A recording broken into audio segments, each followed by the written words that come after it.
যারা চাঁদাবাজি করো, মস্তানি করো, আমি বুঝি না তারা কি জাতের লোক, গায়ের রক্তটা কিসের, মানুষের রক্ত না পশুর রক্ত? চাঁদাবাজি করতে যাও কি জন্যে? একটা মানুষ বহু টাকা বহু কষ্ট করে জমি জমা বিক্রি করে ব্যবসা করতেছে, সেখানে যাইয়া আমাদেরকে 2 লক্ষ টাকা দিতে হবে। চাঁদাবাজ এবং মাস্তান যারা চাঁদাবাজি করতে যাও, মানুষের কাছে খয়রাত চাও, ওই ভিক্ষা করে খাওয়া অনেক ভালো। মসজিদের সামনে একখান থাল নিয়ে বসে থাকো, যা আল্লাহর রাস্তায় খয়রাত দাও। দোকানদারের কাছ থেকে চাঁদাবাজি করা, বিল্ডিং কেউ নতুন বানাইতে পারে না, অমনি হাজির। গলায় সোনার চেন, হাতে কতগুলা আংটি, তারপরে হাতে মোবাইল, গলায় সোনার চেন। শহরের মহা উল্লুক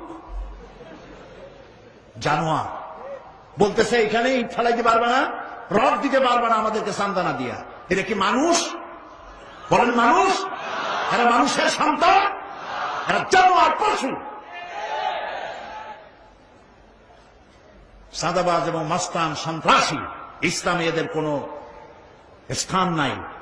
এদেশে যদি কোরআনের রাজ কায়েম হয়, সন্ত্রাসীদের মাথা কামাইয়া ঘোল ঢেলে দেওয়া হবে, যাতে মাথা ঠান্ডা থাকে। এই জন্য মাথা ঠান্ডা করিয়া বসে থাকবে। আর সকলের চাকরি দেওয়া হবে, কাজ করো আর খাও, চাঁদাবাজি করো না।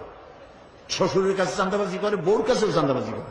এত বড় লক্ষ্মী ছাড়া বউরে যায় বলে আমার হিরোইন খাওয়ার পয়সা দিবি। পত্রিকা আসছে না ভাই? কত বড় শয়তান, বউর কাছে চাঁদা চায়। আল্লাহ এইসব চাঁদাবাজ, মাস্তান, অপহরণকারী আর সন্ত্রাসী জানোয়ারদের হাত থেকে আল্লাহ এই দেশকে রক্ষা করুন। বলেন আমিন। চিল্লায় বলেন আমিন।